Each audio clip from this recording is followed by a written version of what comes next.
진심 어리 사과의 말씀부터 드리고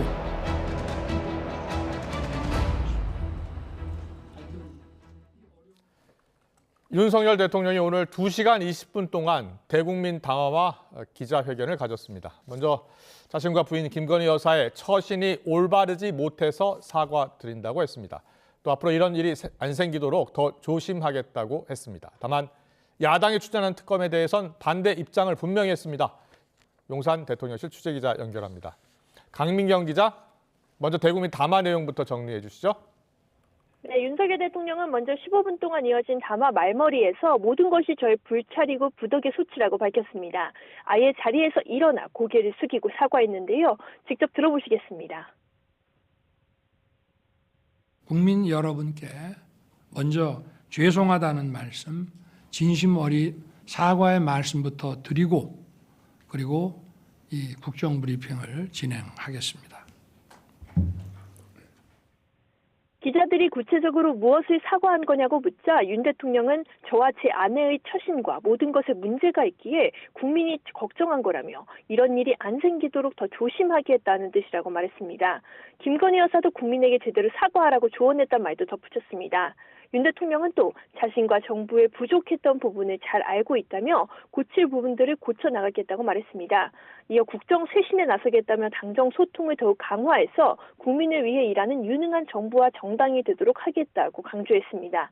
이 밖에 윤 대통령은 이제 경제가 기지개를 켜고 있다며 남은 임기는 민생의 변화를 최우선에 두고 정부의 역량을 집중시키겠다고 약속했습니다. 김건희 여사 논란에 대해서는 어떤 입장을 밝혔습니까? 윤 대통령은 김건희 여사가 처신에 잘못된 부분이 있긴 하지만 김 여사에 대해 침소봉대는 기본이고 없는 것까지 만들어서 악마화시키는 부분도 있다고 말했습니다. 부인이 대통령을 도와서 선거를 잘 치르고 국정이 원만하게 되길 바라서 한 일들이 국정농단일 수는 없다며 목소리를 높이기도 했는데요. 직접 들어보시겠습니다. 대통령 부인이 대통령을 좀 도와서 어쨌든 선거도 좀 잘 치르고 국정도 남들한테 좀 욕 안 얻어먹고 좀 원만하게 잘 하기를 바라는 그런 일들을 국정농단이라고 그런다면은 그거는 국어사전을 좀 다시 좀 정리를 해야 될 것 같다는 생각은 좀 들고요. 다만 김 여사가 순진한 면이 있다면서 명태균 씨 등과 사적인 연락을 주고받은 것은 부적절했다고 말했습니다. 아예 휴대전화를 바꿔 써야 한다고 말하며 정치선언 이후 본인의 휴대전화로 수많은 메시지가 왔는데 김 여사가 새벽까지 대신 답을 한 적도 있었다는 일화를 전하기도 했는데요. 뭐 하는 거냐고 화를 냈지만 고맙다는 연락은 해야 한다는 반박을 들은 적도 있다며 앞으로는 부부싸움을 많이 해야 할 것 같다고 덧붙였습니다. 윤 대통령은 김 여사의 대외 활동과 관련해서는 여론을 충분히 감안해 국익을 위해 반드시 해야 하는 경우가 아니면 지금도 사실상 중단하고 있고 앞으로도 그럴 거라고 말했습니다. 다만 야권에서 제기하는 김 여사 특검에 대해서는 헌법에 반하는 발상이라며 거부 입장을 분명히 했습니다. 관련 내용 들어보시겠습니다. 대통령과 여당이 반대하는 그 특검을 임명한다는 자체가 저게 법률로는 뭐든지 된다는 것이기 때문에 이 자체가 이제 기본적으로 헌법에 반하는 발상이고요. 윤 대통령은 2년 넘도록 김 여사를 수사했지만 기소하지 못한 거 아니냐며 이 상황에서 특검은 사법이 아니라 정치 선동이자 인권 유린이라고 목소리를 높였습니다. 네, 또 논란이 된 명태균 씨와의 연락, 또 공천 개입 의혹 관련해서는 뭐라고 해명했습니까? 윤 대통령은 당선인 신분이던 지난 2022년 재보궐선거 당시 고3 수험생보다 더 바빴기 때문에 공천에 대해서 왈가왈부할 수 없었다고 말했습니다. 공천 개입 가능성에 선을 그은 겁니다. 취임 전날 명태균 씨와 통화한 건 연락이 왔는데 매정하게 하기는 그렇고 본인도 섭섭했겠다 싶어서 전화를 받아줬고 수고했다라는 이야기 정도는 했던 것 같다고 설명했습니다. 이 밖에 명 씨와 관련한 부적절한 일이나 감출 건 없다며 특히 여론조사를 해달라고 한 적은 없다고 강조했습니다. 윤 대통령은 명 씨가 김 여사와도 몇 차례 소통을 한 것 같지만 일상적인 이것들이 많았다고 덧붙였습니다. 한동훈 대표와의 갈등설에 대해서는 초심으로 돌아가야 할 것으로 생각한다며 국민을 위해 열심히 일하다 보면 관계가 좋아질 거로 생각한다고 말했습니다. 관련 내용 직접 들어보시겠습니다. 일을 열심히 같이 하다 보면은 관계가 좋아지지 않겠냐, 좋아질 것이다 생각합니다. 한 대표가 공개 요구한 인적 쇄신에 대해서는 빠른 시일에 근본적으로 하긴 어렵지만 적절한 시기에 인사를 통한 쇄신의 면모를 보여주겠다며 인재풀 물색과 검증에 들어가 있다고 공개했습니다. 이 밖에 윤 대통령은 우크라이나의 무기 지원, 특히 방어 무기 지원을 고려하고 있다고 밝혔습니다. 대통령실 관계자는 YTN과의 통화에서 윤 대통령은 솔직하고 직설적인 캐릭터인데 이번 기자회견도 진솔하게 진행한 것 같다고 평가했습니다. 지금까지 용산 대통령실에서 YTN 강민경입니다. 네, 방금 들어온 소식입니다. 전국 법원 홈페이지 접속이 지금 불가한 상황입니다. 속보가 들어왔는데요. 전국의 법원 홈페이지 접속이 불가한 상황이라는 뉴스 속보가 들어와 있습니다. 디도스 공격이 의심된다는 대법원 관계자의 전언인데요. 지난 5일 오후에도 국방부와 합참 홈페이지에 대한 디도스 공격이 발생한 적이 있고요. 군이 대응에 나선 상황이었는데 오늘 전국 법원 홈페이지도 지금 접속이 불가한 상황이라는 속보가 들어와 있습니다. 외부에서 각급 법원 홈페이지 접속 관련 디도스 공격 시도가 계속되고 있고 접속 차단 조치를 한 것으로 추정이 되고 있습니다. 일단 정확한 원인과 피해 등이 나와야 공식 입장이 나올 것 같은데요. 다시 한번 전해드리겠습니다.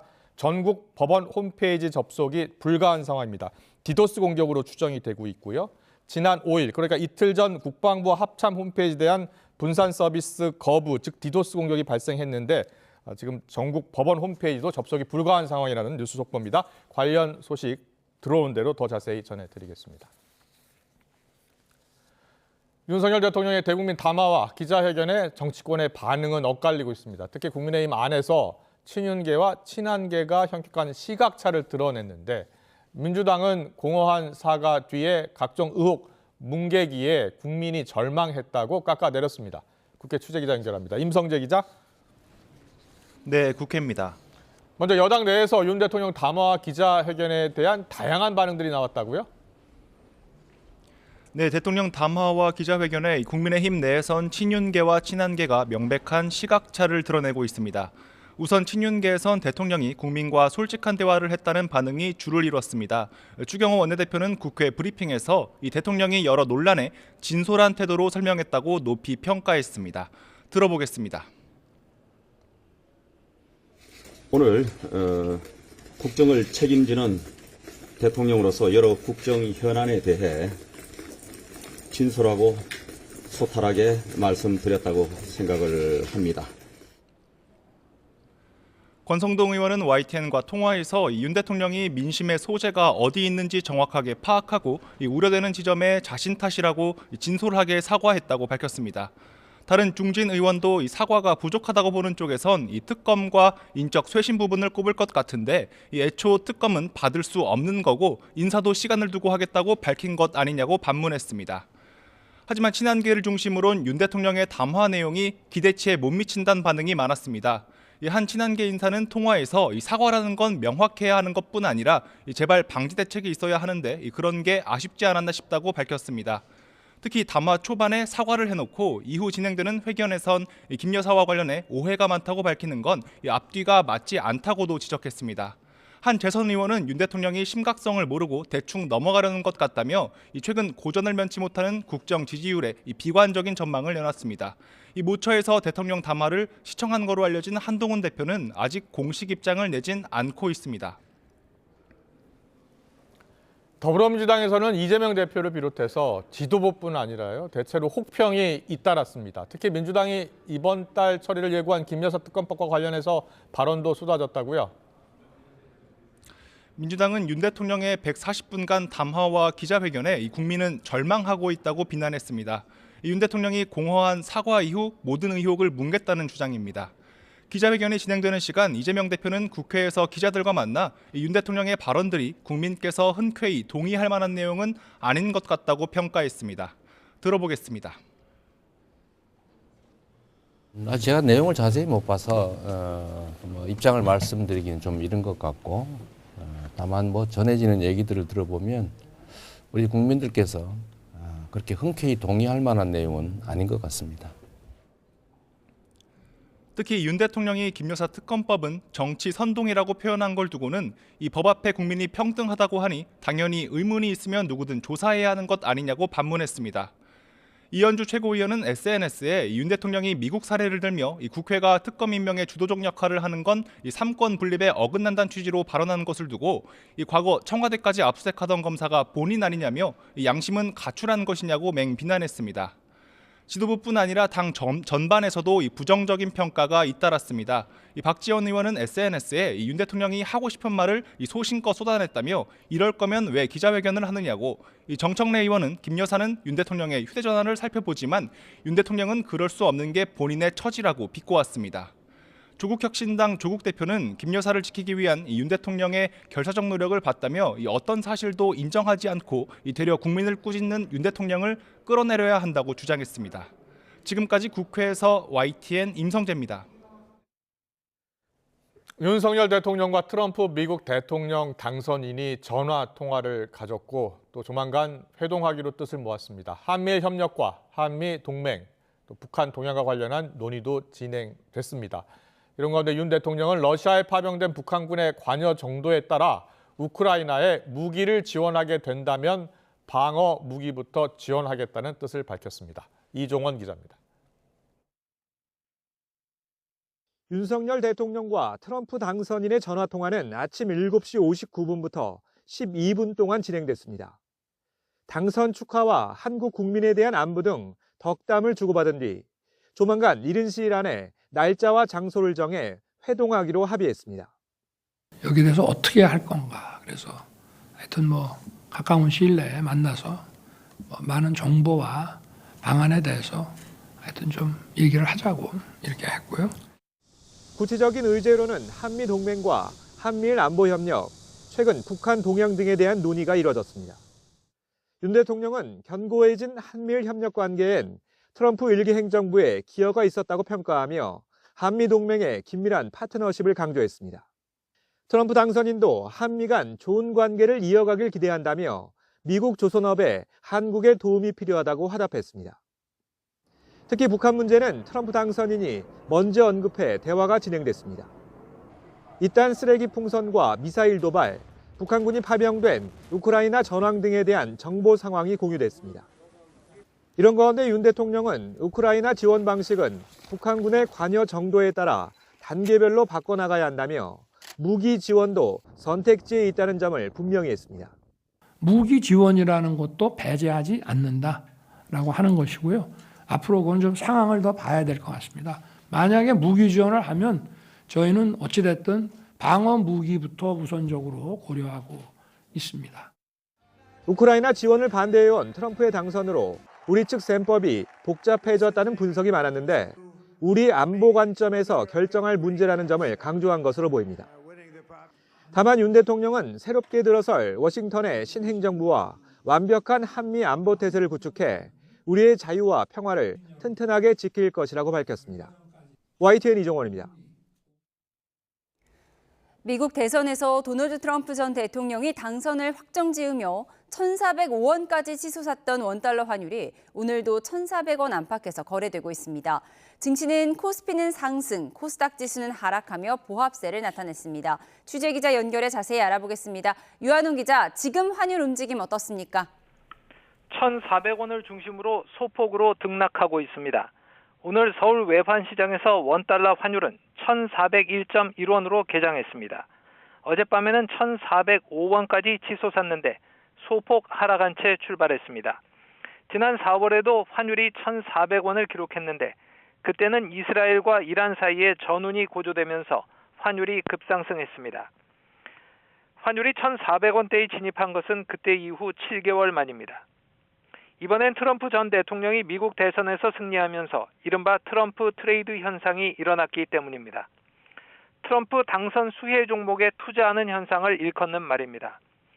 시장에서는 트럼프 당선인 공약인 관세 인상이 시행되면 미국 내 인플레이션이 고조돼 금리 인하가 어려울 것으로 전망하고 있습니다. 이에 따라 달러화 매수 심리가 확산했습니다.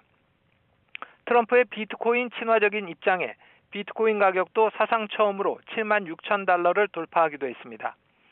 전문가들 사이에선 연내 환율이 1,420원까지 오르리란 전망도 나오고 있습니다. 이처럼 환율 상승폭이 커지면서 우리 정부도 경각심을 갖고 대응하고 있습니다.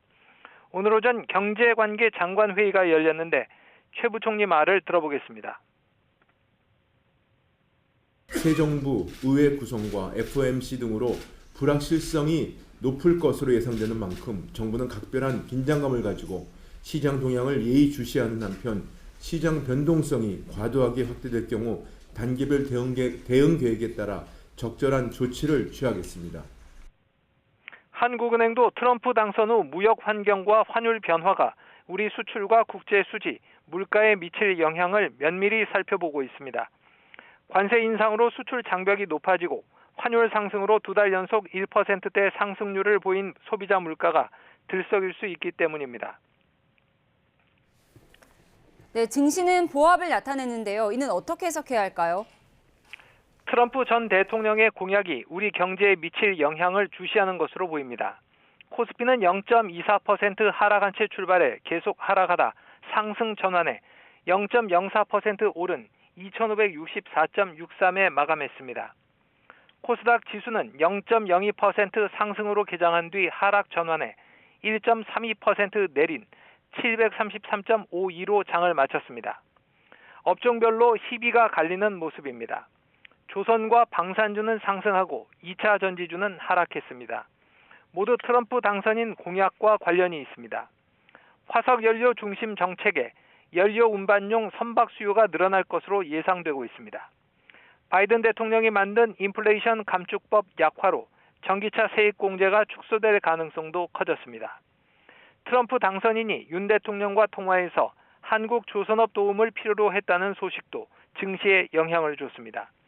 트럼프 당선에 따라 미국 증시는 급등했지만 우리 증시에는 부담이 될 것이란 전망이 나오고 있습니다.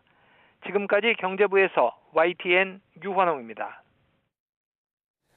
해리스 미국 부통령은 선거 결과를 받아들여야 한다며 대선에서의 패배를 공식 인정했습니다. 선거 패배를 수용하는 것이 민주주의의 원칙이라며 미국을 위한 싸움을 결코 포기하지 않겠다고 강조했습니다. 워싱턴에서 홍상희 특파원의 보도입니다.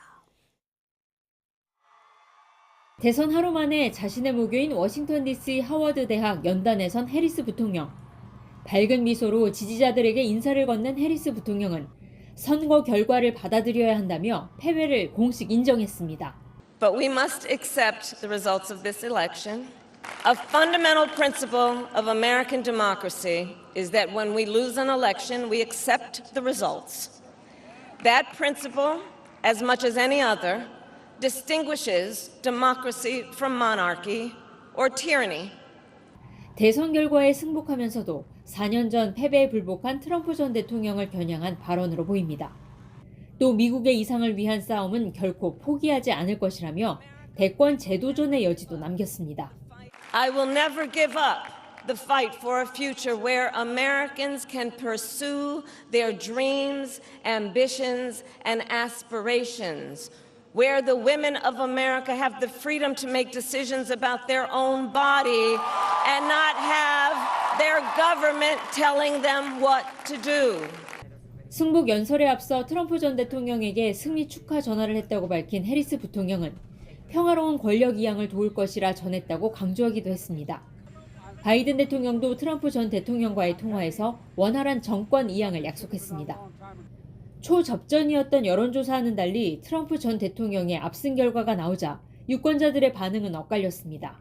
We came from Kansas, my sister and I, to celebrate Harris winning, and then it was a wipeout. So I'm devastated, but I'm disappointed that so many people in our country would vote for him. Unbelievable to me. He's taken a bullet, 2 assassination attempts. And he's still here fighting for us. Yeah. He truly loves America. He loves the people. He cares about us. Someone who can control our country and have a little bit more leverage. Someone who loves our country, believes in our country, one nation under God. 개표 결과가 최종 확정되면 주별 선거인단 투표와 연방의회 상하원 합동회의 인증을 거쳐 내년 1월 20일 트럼프 대통령의 취임식이 열리게 됩니다. 해리스 부통령의 승복 연설로 가장 치열했던 미 대선 승부는 막을 내렸습니다. 하지만 대선 기간 심화했던 반목과 갈등으로 인한 미국 국민들의 상처를 치유해야 할 과제가 남았습니다. 워싱턴에서 YTN 홍상입니다. 절기 입동인 오늘 서울은 체감 온도가 영하권으로 내려가고 첫 얼음이 관측되는 등 추위가 절정에 달했습니다. 이번 추위는 내일부터 기온이 차차 올라 평년 기온을 회복하면서 누그러질 전망입니다. 취재 기자 연결해 자세히 알아보겠습니다. 김민경 기자, 오늘 아침에 무척 춥던데요. 기온이 얼마나 떨어졌나요? 네, 서울 기온은 사흘 내내 내림세를 보였는데요. 오늘 아침 기온은 1.6도로 또다시 올가을 최저 기온을 경신했습니다. 특히 찬바람의 체감온도는 영하 1.2도까지 내려가며 처음으로 영하권을 기록했습니다. 전국에서 가장 낮았던 곳은 대관령으로 기온이 영하 4.7도까지 떨어졌고 파주 영하 3.6도, 거창 영하 2.4도, 천안 영하 1.8도, 대구 1.6도, 광주 3.7도 등 전국 대부분 지역 기온이 올가을 들어 가장 낮았습니다. 찬 공기가 남아있는 가운데 밤사이 복사 냉각이 더해지면서 기온이 더 떨어진 건데요. 특히 서울은 어제 첫 서리가 내린 데 이어 오늘 첫 얼음이 관측됐습니다. 대전, 대구 등에서도 첫 얼음이 관측됐고 광주와 대구에는 첫 서리도 함께 나타났습니다. 네, 사흘 동안 겨울로 앞서간 듯 했는데요. 내일부터는 점차 추위가 누그러진다고요? 네, 내일 아침은 서울 기온이 4도로 평년보다 낮겠지만 낮에는 17도로 점차 평년 기온을 회복하며 추위가 누그러질 전망입니다. 추위를 몰고 왔던 차가운 고기압이 성질을 점차 잃으면서 따뜻해지는 데다 상층의 차가운 공기도 동쪽으로 빠져나가고 있기 때문인데요. 특히 주말에는 대체로 맑은 가운데 햇볕의 영향까지 더해지며 서울 낮 기온이 19도까지 오르는 등 평년보다 4에서 5도가량 높아지겠습니다. 다만 기상청은 밤에는 기온이 크게 내려가 일교차가 커지면서 새벽부터 아침 사이에 일부 지역에서는 짙은 안개가 낄 수 있다며 주의를 당부했습니다. 지금까지 과학기상부에서 YTN 김민경입니다.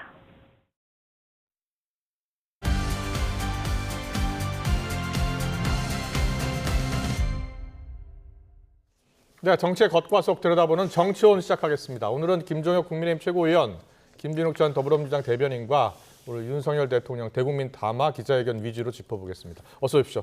안녕하세요. 안녕하세요. 안녕하십니까? 예. 첫 번째 키워드 바로 보겠습니다.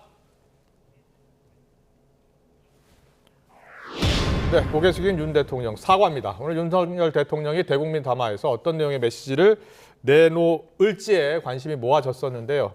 본인과 부인 김건희 여사의 처신이 올바르지 못해 사과드린다면서 고개를 숙였습니다. 그 장면 먼저 보고 대담 본격적으로 시작하겠습니다. 국민 여러분께 먼저 죄송하다는 말씀, 진심 어린 사과의 말씀부터 드리고 그리고 이 국정 브리핑을 진행하겠습니다.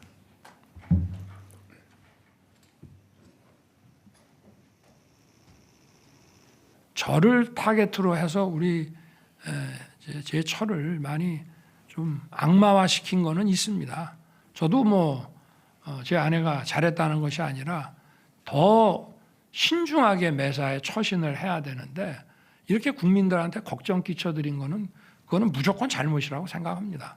대통령에 대한 아내로서의 이런 조언 같은 것들을 마치 국정농단화 시키는 거는 그거는 정말 우리 정치 문화상이나 또 우리 문화적으로도 이건 맞지 않는 거라고 저는 보고요.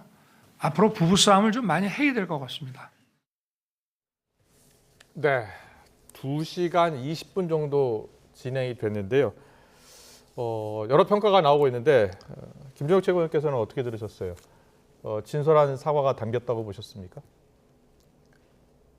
대통령으로서는 국민들한테 죄송합니다. 예. 그 고개 숙이고 그다음에 여러 가지 사과의 말씀, 처신에 대해서 본인과 부인의 처신에 대해서 사과드린다고 머리 숙였으니까 예. 나름대로는 사과를 하고 싶은 그런 진정성을 전달하려고 많이 노력을 했다 이렇게 생각이 들어져요. 예. 근데 그것이 얼마나 효과적이냐에 대해서는 그거는 또 좀 이제 지켜봐야 되는데. 예. 가장 아쉬웠던 대목은 어디였어요? 사실 이제 몇 가지 그 이전에 이런 거는 좀 피했으면 좋겠다라는 것들이 있었거든요. 근데 그 중에 하나가 이제 본인에 대한 칭찬을 하면 안 된다. 자화자찬하면 안 된다. 그리고 그 남 탓이나 변명을 하면 안 된다. 그리고 국민에 대해서 훈계나 훈시하려고 하면 안 된다. 그리고 장황하면 안 된다. 뭐 이런 네 가지들을 이제 되게 그 패널들이나 좀 더 저도 뭐 비슷한 조언을 드렸었고, 근데 그런 면에서 좀 아쉬웠습니다. 네. 왜냐하면 뭐 본인이 이제 굉장히 열심히 노력하고 어려웠다, 네. 뭐 몸사르지 않고 일했다라는 뭐 그런 말씀도 있었고. 민주당에서는 유체 이탈 담화다라는 평가도 있었는데 유체 이탈 담화 같습니까? 아니 근데 그 유체 이탈 담화는 그건 아닌 것 같아요. 예. 자기 본인에 대해서 이야기를 하신 거니까 예. 남 얘기하듯이 한 건 아닌 거니까. 예, 알겠습니다. 김준혁 대변인은 어떻게 들으셨어요? 오늘 좀 기대를 좀 했었는데 기대하셨는데요. 기대했는데 뭐 역시나가 아니었나, 혹시나 하고 기대를 했는데 역시나였다, 이렇게 평가를 할 수밖에 없을 것 예. 같아요. 일단 대통령께서 오늘 보여주신 톤 앤 매너, 두 가지 모두 사과에는 좀 많이 부족했다, 이런 평가를 좀 드려야 될 것 같습니다. 예. 특히 오늘 이렇게 앉아서 하시다가 시작과 동시에 일어서셔서 그 머리를 숙이셨는데 첫 장면이요? 네, 예. 그 장면이 저는 굉장히 좀 불편했어요. 아, 어떡해요? 예. 저런 걸 하실 생각이 있으셨다면 예. 차라리 처음부터 스탠딩을 하셨어야 됐다. 아, 예. 예, 근데 앉아 계시다가 일어서셔서 인사를 아주 짧게 하시고 다시 자리에 앉으시는 건 예. 어떤 우리가 일반적으로 생각하는 톤 앤 매너에 안 맞고, 네. 또 한 가지는 뭐냐면 이 그 사과에 ABC라는 게 있는 거잖아요. 예. 과연 내가 이 사과를 누구한테 하는 것인지, 무엇 때문에 하는 것인지, 예. 그래서 무엇을 잘못했다라는 것인지, 또 그래서 앞으로 어떻게 바꾸어 나가겠다, 뭐 이런 내용들이 너무 예. 없이 예. 정말 두루뭉실하게 제 주변의 일로 국민 여러분들께 걱정과 심려를 끼쳐 죄송하다. 예. 제 주변은 누구를 말씀하시는 건지, 또 무슨 일이 그렇게 국민들에게 심려를 끼쳤던 것인지, 예. 그 심려를 끼친 부분에 대해서 어떻게 개선해 나가겠다는 것인지, 예. 이런 부분들이 조금 더 명확하게 들어 있었어야 됐다. 기자가 한 번 더 물었어요. 한 번 더 물어서 어떤 부분을 어떻게 구체적으로 잘못했고 사과하는 것이냐고 물었을 때 윤석열 대통령이 자신과 본인 아내의 올바르지 못한 처신이란 표현을 쓰고 사과드린다라고 했고, 또 아내의 조언이 국정농단이라고 생각하지 않는다라고 했고, 또 국민이 원한다면은 여사의 활동도 중단하는 게 맞다라고 했어요. 이 세 가지에 대해서는 어떻게 생각하세요? 그 부분도 사실 좀 많이 부족하죠. 일단 그 사과 관련해서 예. 대통령께서 나중에 이제 모 기자께서 물어보니까 예. 이게 국민 여러분들께서 오해하시는 부분도 있고, 예. 또 잘못한 거를 구체적으로 지적하면 그 부분에 대해서는 사과하겠지만, 예. 오해하고 있고 나의 아내를 악마화하고 있는 이런 부분들에 대해서 잘못된 부분까지 내가 사과할 수 있는 건 아니지 않느냐라고 말씀하시면서 전체적인 사과에 대한 진정성을 의심케 하는 그런 말씀을 주셨고, 네. 그리고 이 김건희 여사의 활동 자제 관련된 부분도 지금 국민의 눈높이는 모든 활동은 일단 중단하는 게 맞다라고 하시는데, 이제까지 그렇게 해왔다. 그리고 앞으로도 그런 기조를 가져갈 건데, 외교 관례나 또는 뭐 국익에 필요하다고 판단되면 그 부분은 하겠다라는 말씀을 하셨어요. 예, 그렇다면 이번에 해외 순방 가시는 것도 동행하겠다라는 의지를 명확하게 하시는 거고, 예. 또 그 판단은 누가 하느냐? 이건 국민이 하는 게 아니라 내가 이 부속실을 이제 만드니 이 부속실에서 잘 판단해가지고 우리가 잘 판단해서 하겠다, 이런 말씀이신 거잖아요. 이런 부분들이 국민들께서 듣고 싶어했던 그런 말씀이었을까? 저는 국민의 눈높이와 너무 큰 차이가 있었다, 이렇게 판단합니다. 그렇군요. 김준혁 최고위원은 어떻게 보셨어요? 지금의 여론을 충분히 감안해서 외교 관례 국익상 반드시 해야 한다고 판단하는 일을 제외하고는 사실상 중단해왔고 앞으로도 이런 기조를 이어갈 것이다. 대통령의 답변에 대해서는 어떻게 생각하세요? 그게 이제 지난번에 한동훈 대표가 대통령을 만나 뵀을 때 그때 하신 얘기, 똑같은 얘기입니까? 비슷한 얘기인 것 같아요. 근데 모든 활동을 중단해야 된다고 보세요? 네. 아니, 그러니까 모든 활동을 중단한다는 건 뭐 제가 보기에는 정말로 예를 들면 국빈 만찬을 받았다든가 뭐 이런 경우에까지 여사가 중단해야 된다고 생각하지 않습니다. 근데 만약에 이번에 에이펙에 가실 때 또 아무 일 없었듯이 바로 이렇게 같이 가신다면 저희 입장에서는 아마 여론이 어떻게 나올까 굉장히 안 좋게 나오지 않을까 뭐 이런 생각이 들고요. 본인이 이제 악마화 뭐 부인에 대해서 악마화를 하고 있다 그 여론이 그다음에 뭐 그 아내로부터의 조언을 국정농단이라고 하면 어떡하냐 뭐 이런 얘기를 하셨잖아요. 근데 그것과 사실 아내의 처신에 대해서 사과드립니다라고 고개 숙인 거는 이렇게 좀 상치되잖아요. 그러니까 그렇게 얘기를 하심으로써 약간 이제 본인이 이렇게 전달하려고 했던 그런 사과의 생각이나 이런 것들이 좀 희석되거나 그다음에 저렇게 얘기하면서 왜 사과를 하는 거야? 아니, 부인을 악마화했다면 거기에 대해서 반발을 해야지 왜 사과를 해? 뭐 이런 얘기가 그런 반박이 나올 수도 있지 않습니까? 그래서 그런 면에서 보면 그런 본인이 직접 예를 들면 주변에서 대통령 부인을 악마화하는 건 문제가 있다. 저도 뭐 그런 얘기 하거든요. 여사가 잘못한 건 잘못한 거고 문제가 있는 건 문제가 있는 거지만 그렇다고 해서 여사를 그냥 악마화하는 건 옳지 않다고 얘기하지만 당사자가 대통령께서 본인의 부인에 대해서 그렇게 얘기하시는 거는 조금 적절치는 않아 보인다는 생각이 들었습니다. 알겠습니다. 검찰총장 때부터 자신을 타깃으로 아내를 침소봉대한다든지 기본적으로 악마화 시켜왔다라는 표현을 썼습니다. 그렇게 이야기를 했고요. 또 국익상 필요한 일만 하겠다라고 했고 제2부속실장 오늘 발령한다고 합니다. 그 부분은요. 아니 그거는 뭐 만시지탄이죠. 뭐 원래 제2부속실에 대해서 이제 문제가 제기됐을 때부터 이제 여사의 활동에 대한 문제가 제기됐을 때부터 빨리 임명을 해야 된다라고 얘기를 했는데 그게 이제 계속 지연되어 왔던 거니까 마땅히 해야 될 것이 뒤늦게 관철되는 거니까. 근데 문제는 누구를 임명하느냐의 문제죠. 만약에 그 부속실장과 그다음에 거기에 있는 사람들이 누구를 임명하는지 봐야 된다. 이른바 뭐 김여사 라인이었다라는 분들이 간다면 오히려 그것을 공식적으로 활동을 인정해 주는 게 아니냐 그런 비판을 받을 수도 있죠. 그렇군요. 알겠습니다. 김재욱 대변인은 국회에서 추천하면 당연히 특별관찰관 임명하겠다라고 이제 원론적인 입장을 밝혔는데 민주당은 일단은 특검부터 먼저 해야 한다라는 입장인 거죠. 지금 특감에 대해서도 대통령께서는 뭐 이거는 나는 늘 얘기해 왔다. 국회가 추천한다면 임명하게 되어 있으니 나는 임명하겠다 이런 말씀을 하시는데 결국은 다시 국민의힘으로 이걸 다 돌려보내신 거라고 생각합니다. 저희 야당에게 돌려보낸 거라고 생각하지 않아요. 국민의힘에서 이 부분에 대해서 자체적으로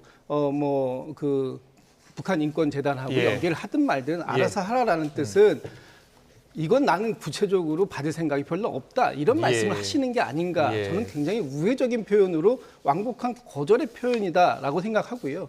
지금 그 부분에 대해서 국회에서 무엇을 얘기하고 있는지에 대한 문제의식이, 목적의식이 잘못됐다고 보입니다. 오늘 기자회견을 왜 하게 됐을까?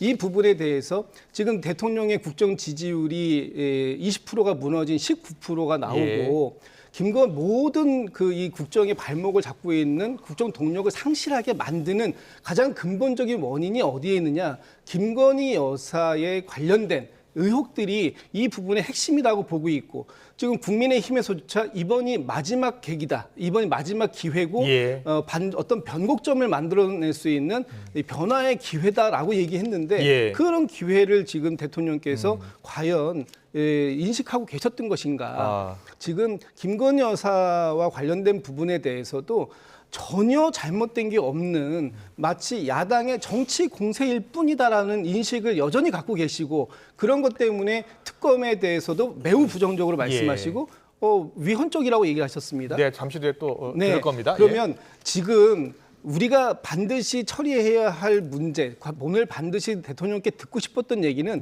김건희 여사와 관련된 의혹에 대해서 대통령께서는 어떤 인식을 갖고 계시고 그 문제 의혹을 어떤 방식으로 풀어내겠다라고 하는 야당과 국민 여러분들이 주장하고 있는 특검에 대해서 매우 부정적으로 말씀하신 건 특감을 받느냐 마느냐의 문제하고는 아무 관계가 없는 것이다. 이런 말씀 드리고 싶습니다. 알겠습니다. 잘 들었습니다. 특검 관련해서는 또 잠시 뒤에 한번 들어보기로 하고요. 다음 키워드를 바로 보겠습니다.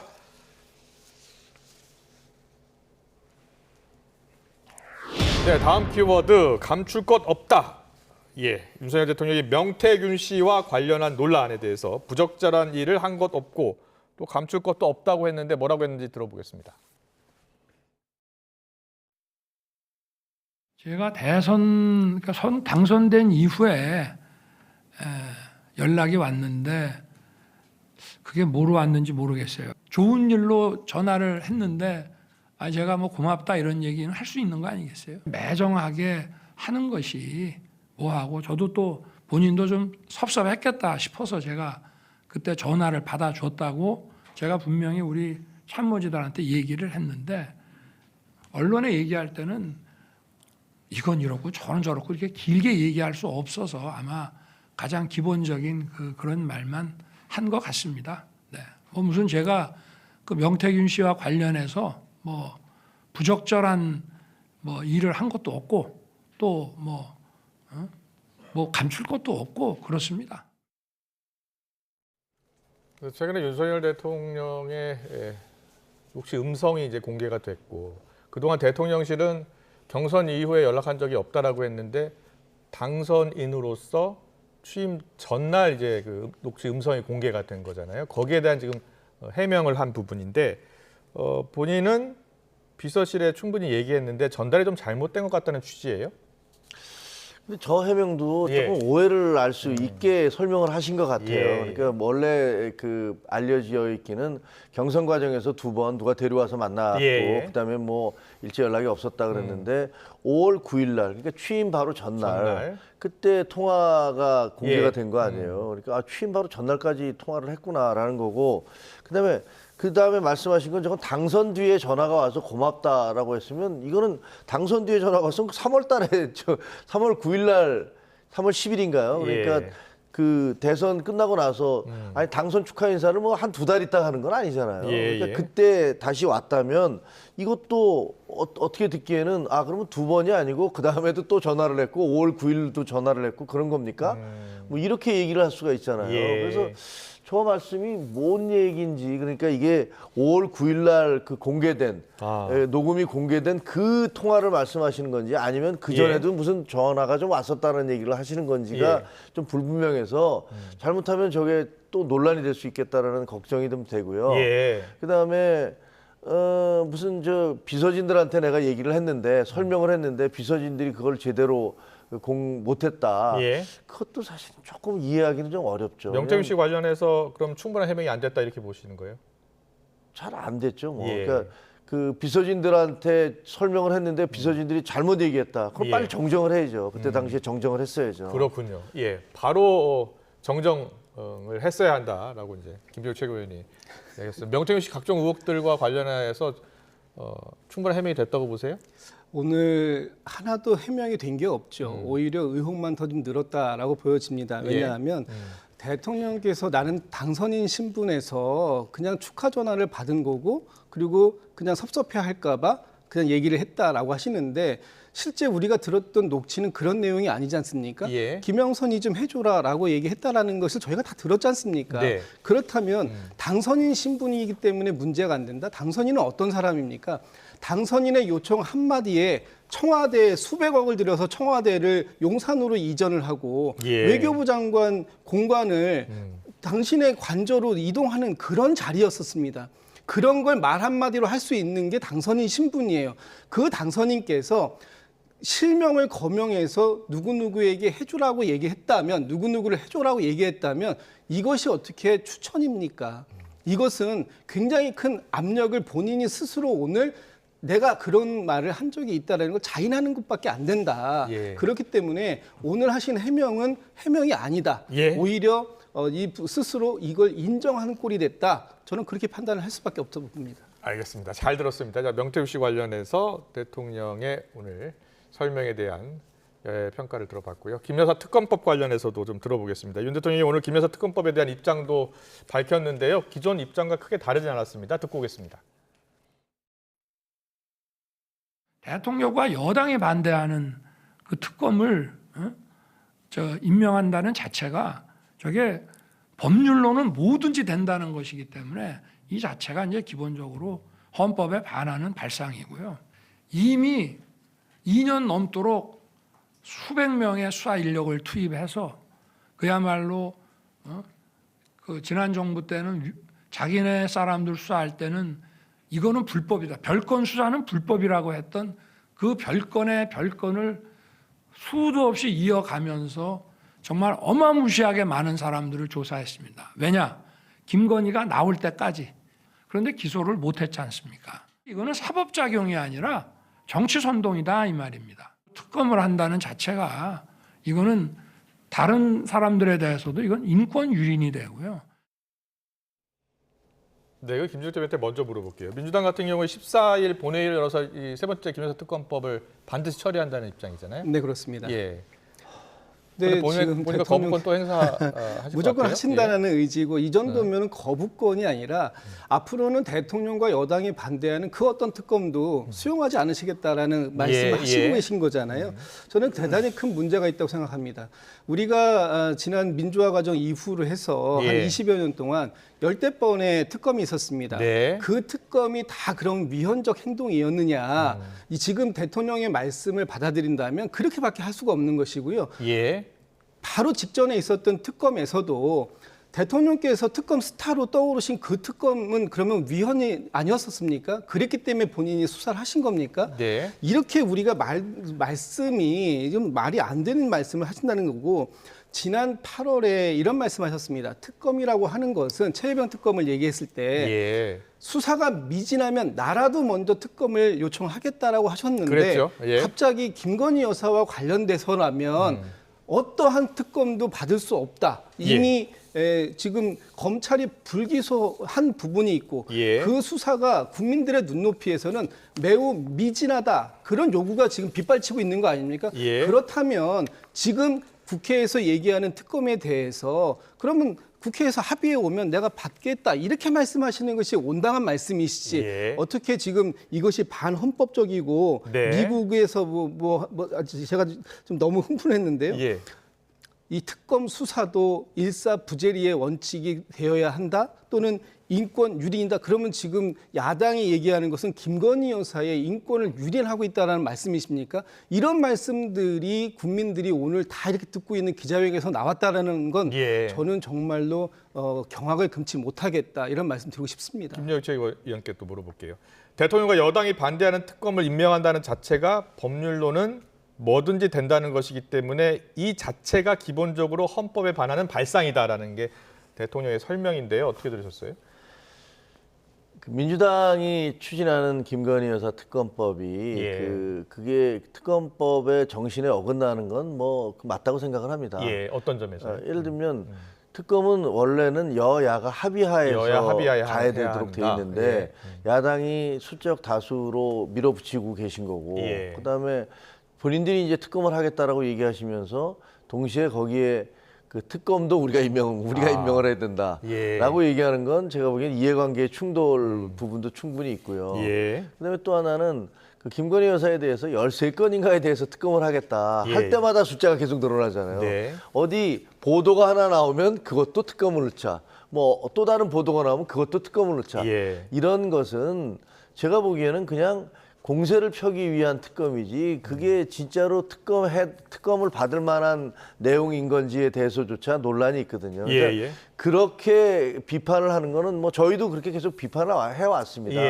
근데 대통령께서 어떻게 보면 당신의 부인과 관계된 문제잖아요. 근데 그것에 대해서 뭐 인권유린이자 정치선동이다 이렇게 얘기하시는 건 저희가 공격하는 거는 저희 당에서 공격하는 거는 그나마 뭐 또 그럴 수 있다고 쳐도 대통령이 그 공격을 하면 이건 당신 당사자인데 당사자가 당신의 부인에 대해서 그렇게 얘기하는 건 어떻게 답변했어야 된다고 보세요, 그러면? 아니 그거는 뭐 그건 그 예를 들면 그 문제점이 있다라는 것들을 뭐 간략하게 말씀을 하셔야 되고 근데 저렇게 예를 들면 뭐 다른 나라 사례까지 계속 얘기하셔야 하게 되면 너무 장황해지고 그다음에 국민들을 막 설득하는 것처럼 보이잖아요. 그러니까 과거에 의정 갈등 했을 때 4월 1일 담화, 54분 담화와 비슷하게 예. 돼버리면 그렇군요. 그게 오히려 부정적 효과를 미칠 수 있다. 네. 그런 좀 우려가 들더라고요. 제가 알겠습니다. 짧게 예. 말씀을 좀 한마디만 좀 덧붙이고 싶은데요. 네. 지금 이해 충돌 문제를 말씀 주셨으니까 대통령과 대통령 가족에 관련된 부분입니다. 네. 그렇다면은 대통령께서 특검을 임명하시는 것이 정말 이해 충돌이 아닐까라는 예. 부분을 먼저 하나 말씀드리고요.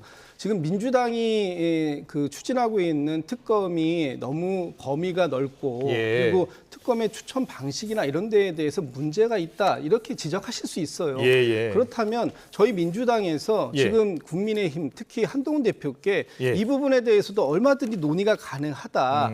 뭐 제3자 추천의 특검 방식이든 아니면 예. 특검의 범위를 뭐 몇 개로 한정을 하자든지 예. 이런 식으로 제안을 해오면 그 제안에 대해서 우리가 충분히 검토할 생각이 있으니 가져오십시오라고 벌써 오래전부터 말씀을 드리고 있습니다.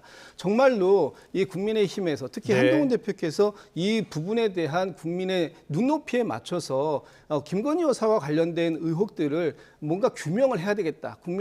국민들께 속 시원하게 풀어드려야 되겠다는 의지가 있다면 예. 얼마든지 가지고 오시면 제가 논의할 준비되어 있다. 이런 말씀 드리고 싶습니다. 알겠습니다. 한동훈 대표도요. 만약에 그동안 이제 해병대 특검법 이야기했었고 김여사 특검법을 야당에서 같이 뭐 특검 임명부터 시작해서 모두 한번 합의해서 처리해 보자라고 제안을 한다면 어떤 입장인가요? 그 야당에서 제3자 해병대 예. 그 해병 그 최상병에 대해서도 예. 제3자 특검법이라고 얘기하면서 올린 법안은 예. 사실상은 그 이전의 법안과 다를 게 없어요. 예. 대법원장이 추천을 하되 거부권을 계속 행사할 그렇습니다. 수 있고 예. 마음에 들 때까지 사실상 야당이 임명할 수 있다는 거죠? 뭐 그런 예. 거거든요. 그러니까 사실상은 그거는 말이 안 되는 예. 얘기였고 지금 김건희 여사 특검법 관련해서는 예. 저는 야당의 진짜 진위가 뭔지를 모르겠어요. 진위가 뭔지 모르겠다. 자, 특검법을 예. 계속 그 범위를 넓혀가면서 세 차례나 네, 지금 네. 내고 있지 않습니까? 그러더니 장외투쟁을 또 시작했어요. 예. 하나는 특검법을 내놓고 한쪽에서는 그게 아니고 장외투쟁을 시작하면서 공격을 하고 있고 그러면서 또 다른 얘기는 뭐냐면 예. 그중에서 일부를 발췌해서 당신들과 협의를 하자. 이렇게 얘기를 하고 있어요. 장외투쟁입니까? 원래 내놓은 특검법입니까? 아니면은 뭐 발췌해서 그 여당과 논의를 해보자는 뭐가 예. 진실입니까? 그러니까 저희는 제가 생각하기에는 야당이 만약에 지금 내놓은 특검법 폐기 안 하겠다라고 취소를 하고 예. 장외투쟁하지 않겠다고 하고 그다음에 우리가 한번 논의를 해봅시다. 예. 이렇게 나오는 게 순서지 자기들은 장외투쟁도 하고 특검법도 계속 내면서 당신들이 가져오면 논의를 해볼게. 이건 아니라고 봐요. 장외투쟁을 하는 것은요. 김건희 여사에 대한 각종 의혹들을 진상을 규명하자. 그것은 특검밖에 방법이 없기 때문에 특검을 촉구하기 위해서 하는 겁니다.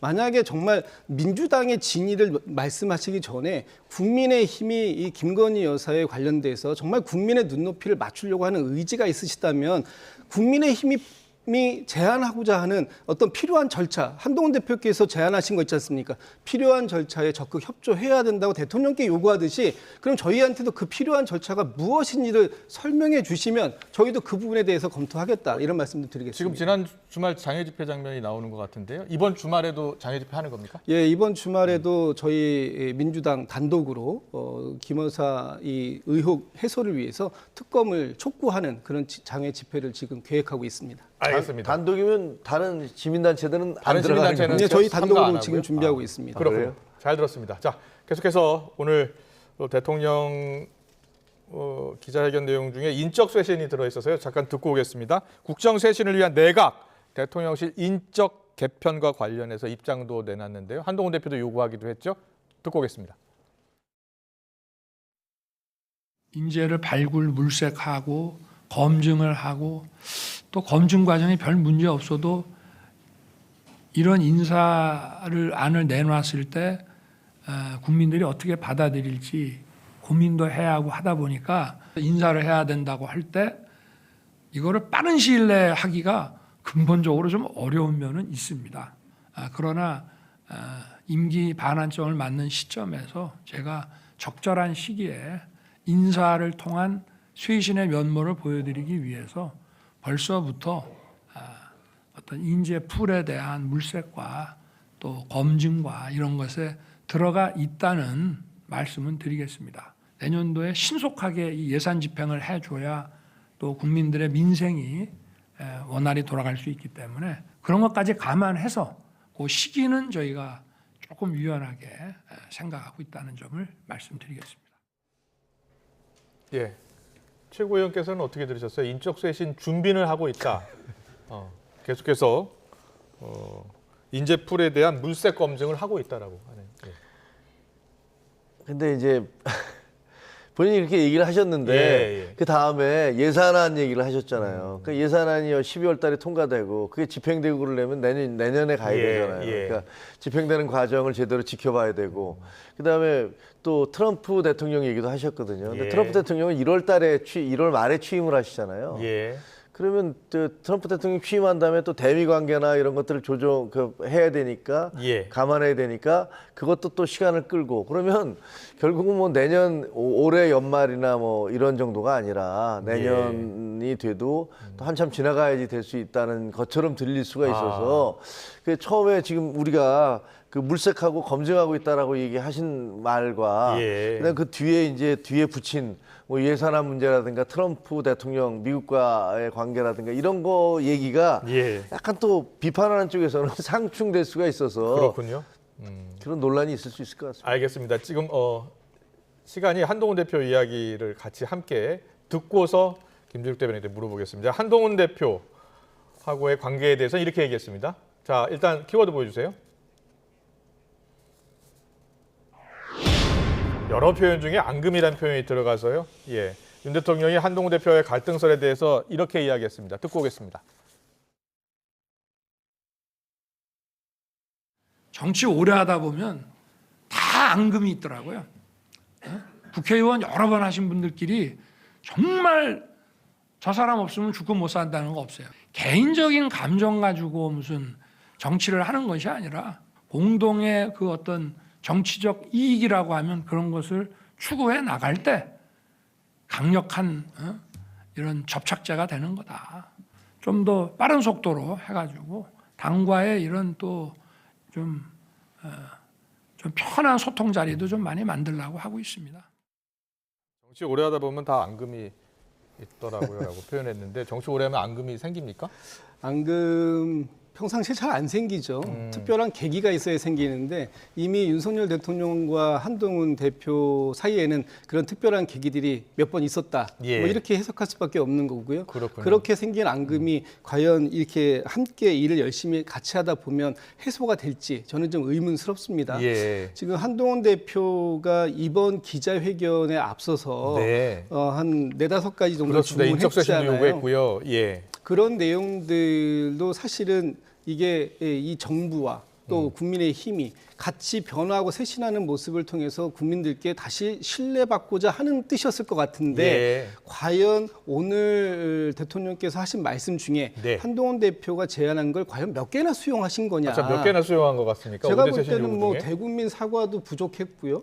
또 참모진 개편 얘기는 오늘 한 번도 안 나왔습니다. 좀 전에 내각 개편 얘기를 하셨는데 그것도 상당한 시일이 필요할 것 같다라는 전제를 다셨기 때문에 참모진 같은 경우에도 하나도 없었고 내각도 없고 김건희 여사 활동 중단은 이미 그렇게 해오고 있지만 해외에 나가는 거나 이런 건 우리가 알아서 판단하겠다라는 말씀하셨으니까 저것도 뭐 사실상 수용 거부고요. 특별감찰관 임명 당에서 추천하면 하겠다라고 하니까 사실 저 어떤 것도 제대로 수용된 건 없다. 그렇다면 한동훈 대표가 이제 이 시간 이후에 어떤 반응을 보일지 저는 뭐 거기에 주목을 좀 해보겠습니다. 네.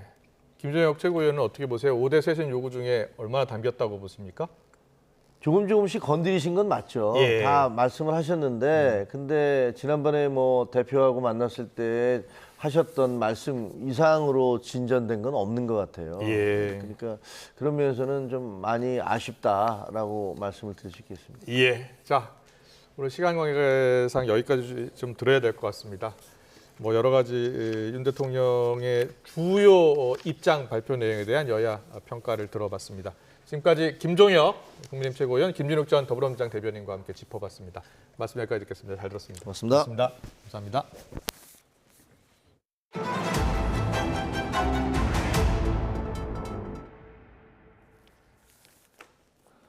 네, 앞서 뉴스 속보로 전해드렸는데요. 전국 법원 누리집에 대한 접속이 오늘 오후 일시적으로 지연됐습니다. 디도스 공격이 의심되는 상황인데요.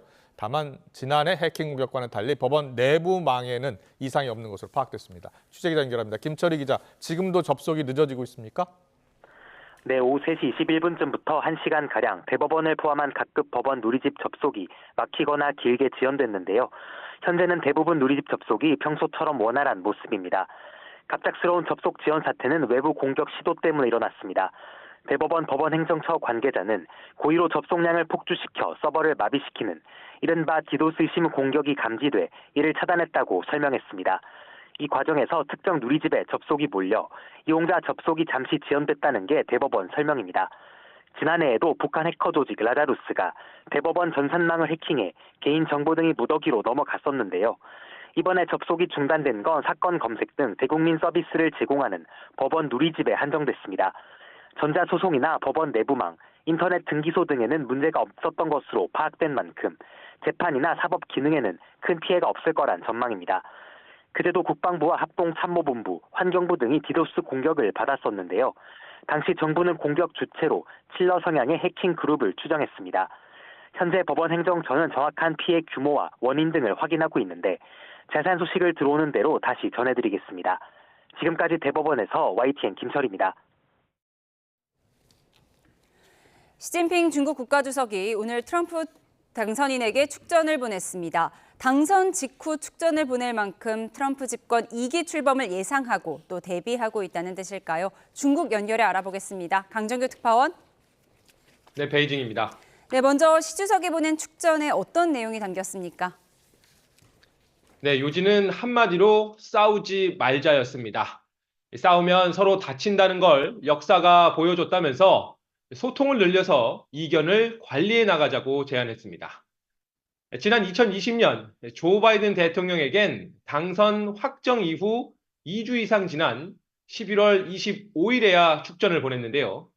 그만큼 이번에 중국이 트럼프의 당선을 미리 예측하고 대비한 흔적이 엿보입니다. 네, 트럼프 당선인은 중국산의 60% 관세 폭탄을 공언했는데요. 중국이 미국과 2차 무역 전쟁도 예상하고 대비하고 있을까요? 네, 중국 경제의 삼두마차, 내수, 투자, 수출이죠. 아시겠지만 내수 경기는 디플레이션 우려가 나올 만큼 침체된 상황입니다. 외국인 직접 투자, FDI도 올해 3분기까지 줄곧 하향선으로 지난해 같은 기간 대비 30.4% 줄었습니다. 이 마지막 남은 수출마저 트럼프의 귀환에 따라 빨간불이 켜진 셈인데요. 미국 대선 이후로 미뤄졌던 중국판 추경 규모가 내일 확정됩니다. 4조에서 12조 위안까지 저마다 예측치는 다른데 그 이상의 부양책이 필요하다는 말도 들립니다. 네, 트럼프 당선인은 타이완 방어에 회의적이죠. 중국 입장에서는 호재로 볼 수 있는 것 아닌가요? 네, 바이든 대통령은 타이완 유사시 군사 개입을 공언하면서 동맹과 합세해 중국을 옥죄어 왔습니다. 그러나 트럼프는 이런 세계 경찰 역할에 회의론을 펴면서 고립주의를 표방하고 있습니다. 아무래도 타이완이나 남중국해 문제로 부딪히는 일은 줄 걸로 예상됩니다. 다자주의를 내세우는 중국이 국제사회에서 입지를 넓힐 공간도 그만큼 더 열리게 되겠죠. 다만 협상가인 트럼프가 타이완 문제를 비롯한 안보 영역을 갖고 어떤 거래를 시도할지는 변수로 남아 있습니다. 지금까지 베이징에서 YTN 강정규입니다. Ladies and gentlemen, please welcome President-elect Donald J.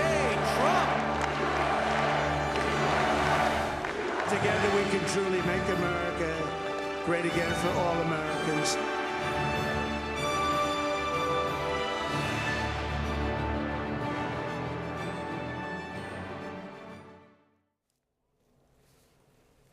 네, 과연 미국이 어떻게 변화할까요? 7개 경합주를 이른바 싹쓸이한 트럼프, 더 강한 모습으로 백악관에 다시 입성하게 됐습니다.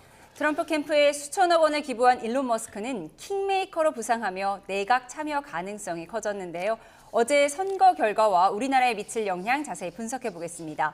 봉영식 연세대 통일연구원 전문연구위원, 김열수 한국군사문제연구원 안보전략실장과 함께합니다. 어서 오세요. 어서 오십시오. 네, 안녕하세요. 안녕하십니까. 두 분을 섭외하기에 앞서서 오늘까지도 이 시간까지도 사실은 승부를 가리지 못할 것으로 예상을 했거든요. 그런데 어제 일찌감치 승부가 났습니다. 예상하셨어요? 이렇게까지 트럼프 후보가 압승을 거둘 줄은 예상을 못했고 미국에 아시는 분도 많을 거 아닙니까? 예, 그렇지만 의견이 다 갈렸죠. 이번에 출구 조사 그리고 여론조사 막판까지는 초박빙이다 이렇게 했지 않습니까? 그러니까 이번에 이제 2016년, 2020년 대선을 포함해서 이번까지 세 차례 사실 여론조사 기간에 사전 여론조사가 크게 빗나간 게 사실입니다. 또 한 번 트럼프가 여론조사에는 약 3% 저평가되었죠. 민주당에서는 이런 것을 지난 두 번 대선에서 겪었기 때문에 2016년에서는 힐러리 클린턴 후보가 훨씬 앞선다 그랬다가 졌고 2020년에도 조 바이든 후보가 3%, 5% 경합주에서 앞선다고 여론조사에 나왔는데 뚜껑을 열고 보니까 거의 추격을 허용했지 않습니까? 겨우 이겼지만. 그러니까 이번에도 뭐 경합주에서 카말라 해리스 후보가 오차 범위 내에서 접전이지만 약간 우세하다. 그렇지만 민주당은 벌써 불안한 거예요. 왜냐하면 3% 정도 트럼프 표가 더 나올 거를 예상을 했거든요. 그렇군요. 근데 그게 또 사실로 돼서 경합주 7개가 다 트럼프 쪽으로 갔습니다. 그렇군요. 김열수. 네, 뭐 제가 생각할 때는 이번에 그 선거가 깻잎 한 장 차이다. 뭐 면도날 하나 그랬잖아요. 차이다. 그 정도로 얘기했거든요. 그래서 사실상 이렇게 빨리 트럼프가 이렇게 선거에 이겼다고 승리 선언할 줄 몰랐어요. 왜 그러냐면 2016년도만 해도 8일 걸렸거든요.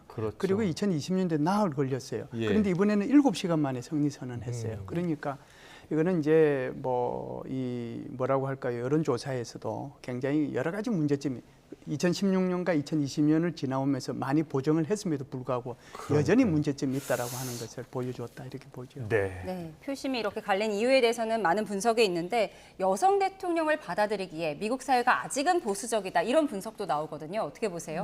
그런 분석이 맞으면서 틀립니다. 이제 맞는다는 얘기는 뭐냐면은 이번 대통령 선거가 제47대 미국 대통령 뽑는 선거였는데 백인 여성 유권자들이 지난 2016년 힐러리 클린턴 민주당 후보 그리고 2020년 민주당 조 바이든 후보 나왔을 때 각각 45% 그리고 46%를 지지했습니다.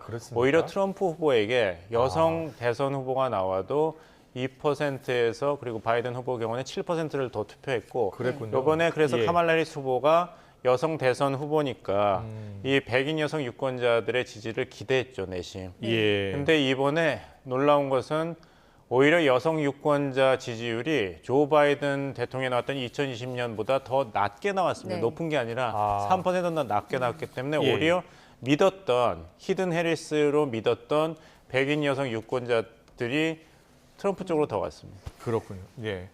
김열수 실장님께서는 트럼프가 압승을 거둔 가장 큰 이유가 어디 있다고 보세요? 두 가지가 핵심이라고 봐야죠. 하나는 이제 낙태하고 관련된 것은 이제 도무지 안 되는 거고 결국은 이제 그 불법 이민자 문제하고 인플레이션입니다. 특히 이제 인플레이션이 문제가 됐다라고 보는데요.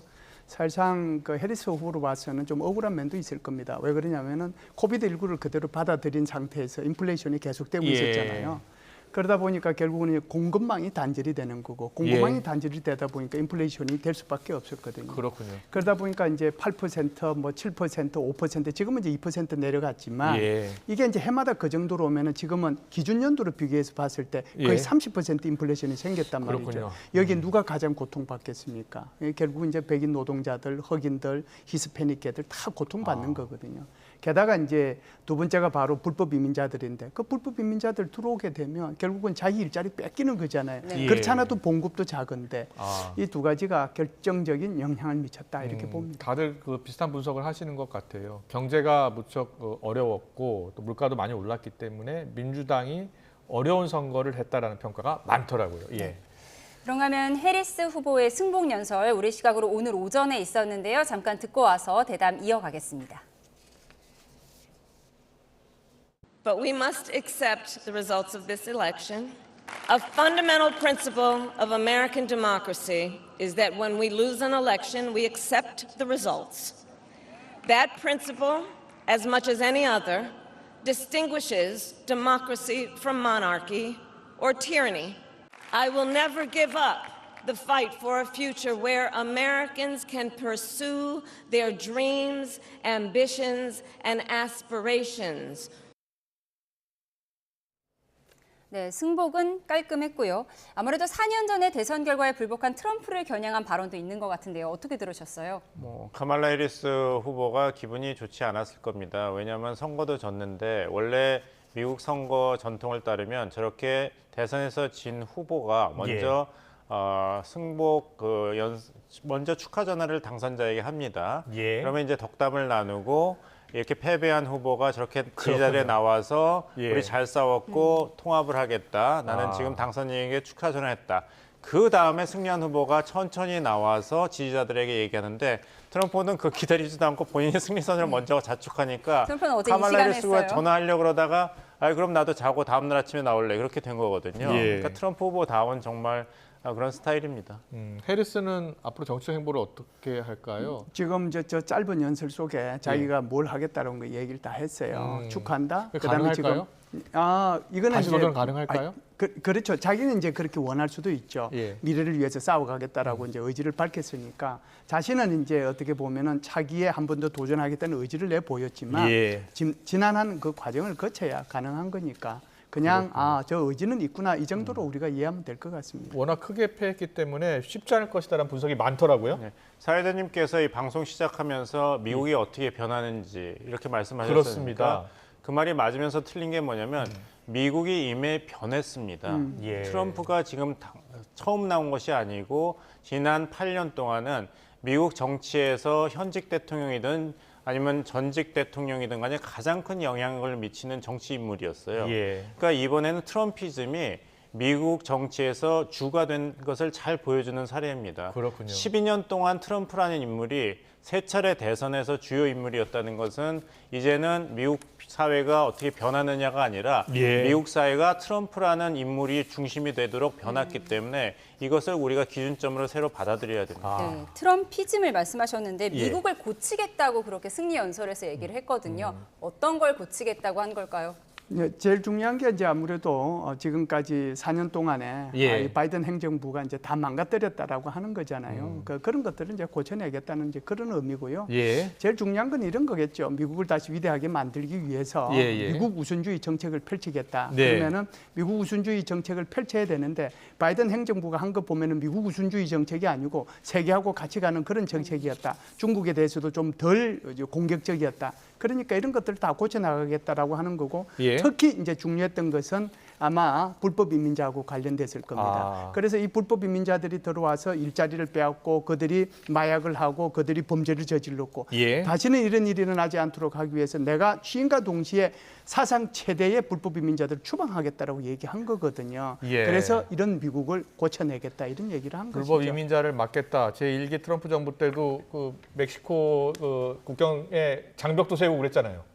장벽을 세운다고 멕시코 정부가 돈 낸다고 하고 그 프로젝트가 계속 진행만 됐지 사실 완성은 되지 않았죠. 하지만 대통령 취임일이 1월 20일입니다. 취임되자마자 다음 날에 행정명령에 서명을 해서 무슬람 국가 5개국 국민들이 미국에 들어오는 것을 막는 그런 공약을 충실하게 시행하는 모습을 보였죠. 그러니까 왜 트럼프가 이번에 압승을 거뒀는가? 여러 가지 리스크가 문제가 있지만 지지자들 입장에서는 그래도 신뢰가 가는 것이 뭐 행동하는 양심이라는 별명 있는 지도자가 있었지 않습니까? 우리나라에도. 그러니까 미국 국민들 입장에서는 문제가 많지만 행동하는 막말이죠. 하지만 행동을 어떻게 할지 약속을 하고 지키는 걸 4년 동안 봤으니까 뭘 얻을지는 확실히 보이는데 모든 게 다 미국 우선주의였죠. 카말라 해리스 입장은 불분명했습니다. 이게 바이든 그 4년이 실패인지 성공인지 앞으로 어떻게 나갈지에 청사진도 보여주지 않았기 때문에 이런 불확실성이 있어서 확실한 트럼프 쪽으로 지지자들이 돌아간 거죠.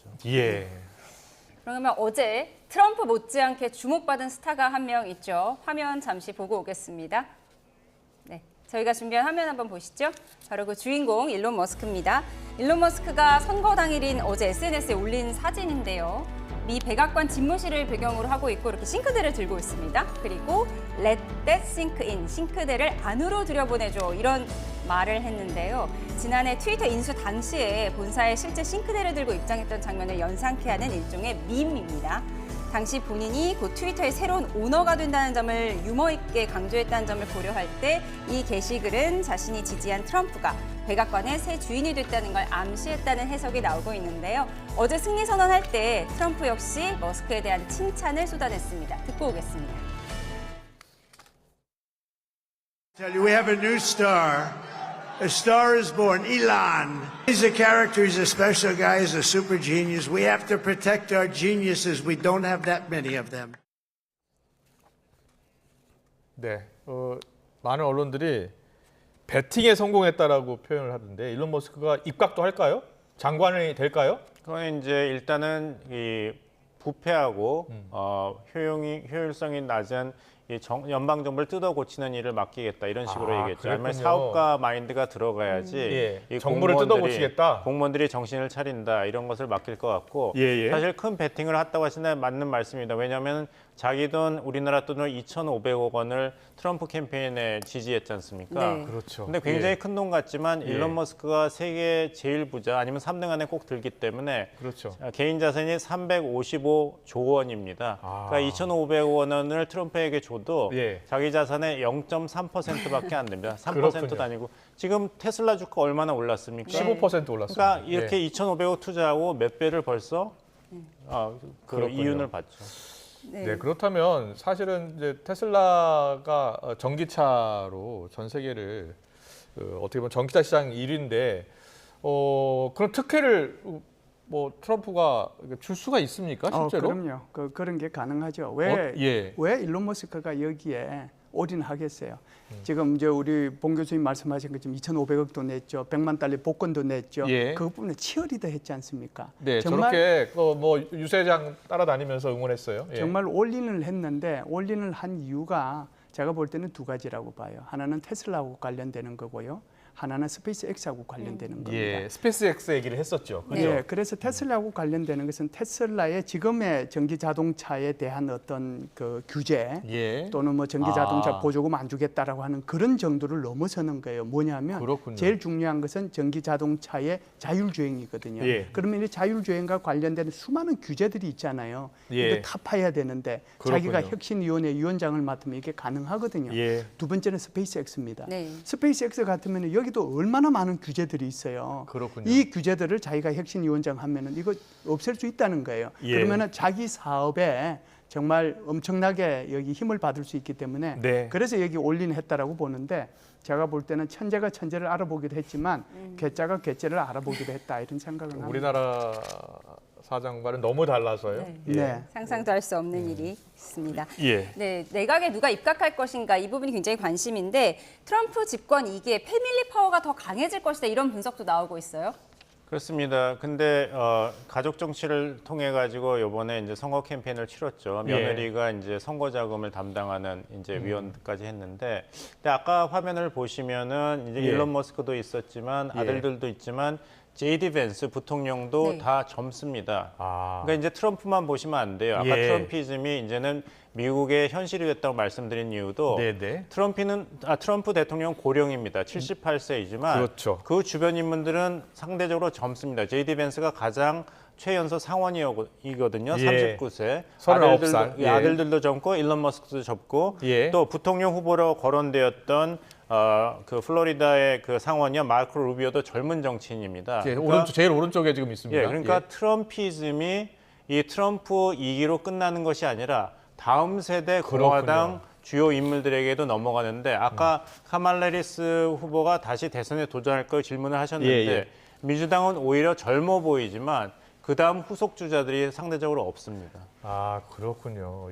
그런데 가족들이 실제로 뭐 입각한다거나 주요 자리를 맡을 것 같습니까? 그거는 이제 트럼프 대통령에게 큰아들, 작은아들 뭐 다 있던데. 근데 우리가 주목해야 될 사람은 마르코 루비오, 아까 이야기한 플로리다 그 상원의원입니다. 왜냐하면은 최종 부통령 후보 3명 중에 1명으로 들어갔고 원래 그 미국 헌법상 부통령 후보와 대통령 후보가 같은 주 출신이면 안 됩니다. 근데 트럼프 후보의 집이 말라하고 플로리다에 있었기 때문에 부통령으로 지목이 안 되는데 그래서 큰 역할을 마칠 것이고 특히 미일 동맹하고 일본의 집단 자유권 문제에 대해서 본인이 공부를 많이 한 그 외교 정책에도 관심이 있는 사람이기 때문에 앞으로 이 인도 태평양 전략에서 큰 일을 맡을 것 같고, 두 번째는 팀 스캇, 사우스캐롤라이나 상원의원, 흑인 상원의원이기 때문에 공화당의 유일한, 그리고 크리스틴 홈, 사우스다코타 주지사, 여성 지도자이기 때문에 각광을 받을 것 같고, 그리고 마지막 부통령 후보 중 3명 중에 1명이었던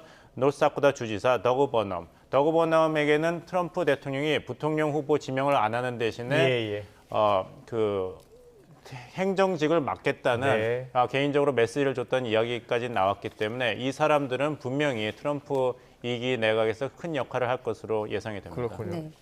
김일수 실장님은 저 가족들 가운데 누가 큰 일을 맡을 것 같습니까? 저는 이제 트럼프 주니어. 그러니까 큰아들이죠. 큰아들이 나이가 46인데요. 벤서라고 하는 저 부통령은 이제 40살이거든요. 그러니까 벤서를 부통령으로 자리에 앉힌 사람이 사실상 어떻게 보면은 큰아들이거든요. 아, 그래요? 그래서 지난번 이제 1기 행정부 때는 누가 이제 핵심이었냐 하면은 이방카. 그러니까 큰딸이죠. 큰딸의 남편인 큐슈너. 얘가 이제 입각을 들어가가지고 대부분 이제 여러 가지 일들을 했는데 이번 같은 경우는 이방카도 좀 빠지고 또 쿠슈너도 빠지고, 그래서 오히려 상대적으로 트럼프 주니어, 그러니까 첫째 아들 46살. 저 사람이 지금 이제 좀 활동을 하고 있지 않는가. 제가 볼 때는 아마 이게 행정부 출범하면 뭔가 일을 할 것 같다는 생각은 합니다. 근데 사위죠. 제러드 쿠슈너가 일기 때는 큰 역할을 했는데 이번 캠페인에 이방카 아내와 모습을 보이지 않은 것은 독실한 유태인이기 때문입니다. 그래서 제러드 쿠슈너를 너무 앞에 내세우면은 그 아랍계 표가 이탈을 하지 않습니까? 특히 미시간에는 굉장히 중요한 스윙 보트 층이었는데 4%니까요. 그런 측면이 있었군요. 그래서 캠페인 동안은 제러드 쿠시너가 사라졌고 대신에 이제 둘째 사돈인 마사르 블로스가 앞으로 나왔죠. 이 사돈 어른이 레바논 출신의 사업가거든요. 그래서 이게 캠페인에 따라서는 어느 가족이 전진 매치가 되느냐, 또 승리한 다음에 이제 국정을 운영할 때는 또 제러드 쿠시너 같은 유태가 또 중동 지역의 정치 외교에는 또 큰 역할을 할 가능성도 있고 트럼프 입장에서는 여러 가지 카드가 있습니다. 알겠습니다. 지금 뭐 시간이 다 돼서 두 분께 물어보고 싶은 게 너무 많은데 시간을 여기서 마쳐야 될 것 같습니다. 두 분은 다시 한번 모시고 김정은 위원장을 만날 것인가부터 시작해서 또 우크라이나 전쟁이 조기에 종식될 것이냐, 여러 가지 질문을 준비했는데 시간 관계에서 여기서 줄이고 다시 한번 두 분을 모셔서 듣도록 하겠습니다. 봉영식 연세대 통일연구원 전문연구위원, 또 김열수 한국군사문제연구원 안보전략실장과 함께했습니다. 잘 들었습니다. 감사합니다. 고맙습니다. 네, 47대 미국 대통령으로 백악관에 돌아오게 된 도널드 트럼프 당선인, 플로리다주 마라라고에서 집권 2기 구상에 들어갔습니다. 내년 1월에 출범하는 집권 2기의 요직은 철저하게 충성파 인사들을 중심으로 채울 거란 예상이 지배적입니다. 플로리다에서 이승윤 특파원의 보도입니다. 도널드 트럼프 당선인의 인수위 거점이 된 플로리다주 마러라고 리조트. 이곳에서 참모들과 집권 1기 때 미완에 그친 미국 우선주의 정책의 신속한 추진을 위한 집권 2기 구상에 들어갔습니다. 1기 때 공화당 인맥을 활용했다가 내홍에 시달렸던 만큼 집권 2기엔 충성파 위주로 채울 것이란 예상이 지배적입니다. 외교정책을 총괄하는 국무장관 후보로는 릭 그레넬 전 독일 대사, 로버트 오브라이언 전 백악관 국가안보 보좌관, 빌 해거티, 마크 루비오 상원의원이 거론됩니다. 국방장관 후보로는 육군장교 출신 탐 코튼 상원의원, 이라크 파병 경력의 리 젤딘 전 하원 의원 등이 하마평에 오르내립니다. 억만장자인 제이미 다이먼, JP 모건 체이스 최고 경영자는 재무장관 가능성이, 트럼프 당선의 1등 공신으로 꼽히는 일론 머스크 테슬라 최고 경영자도 요직을 맡을 것이란 전망이 나옵니다. 이런 가운데 조현동 주미 대사가 마로라고로 향하는 등 세계 각국 외교 사절들이 트럼프 집권 2기와의 정책 조율에 나서고 있습니다. 지역 주민들은 트럼프의 당선에 환호하면서도 인플레이션과 이민 문제의 해법이 시급하다고 지적했습니다. Go to the supermarket. I hope we can see the difference in this video. Okay, what do you expect from him? I expect the economic best. 트럼프가 극단적인 외교 정책을 실행할까 우려하는 목소리도 있습니다. I just expect him to do a lot of things that's going to isolate America and then divide Americans at the same time. 플로리다 지역 주민들은 트럼프 전 대통령의 당선을 계기로 미국 경제가 번영하고 미국 사회의 분열상이 어서 종식되기를 간절히 기원하고 있습니다. 플로리다 트럼프 전 대통령의 본거지인 마로라고 리조트에서 YTN 이승윤입니다.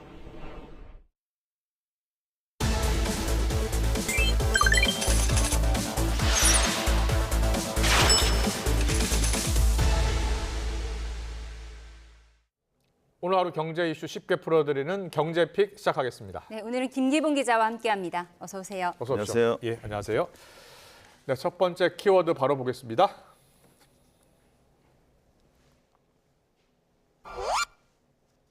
네, 연내 1,420원 전망. 영상 구성으로 보겠습니다.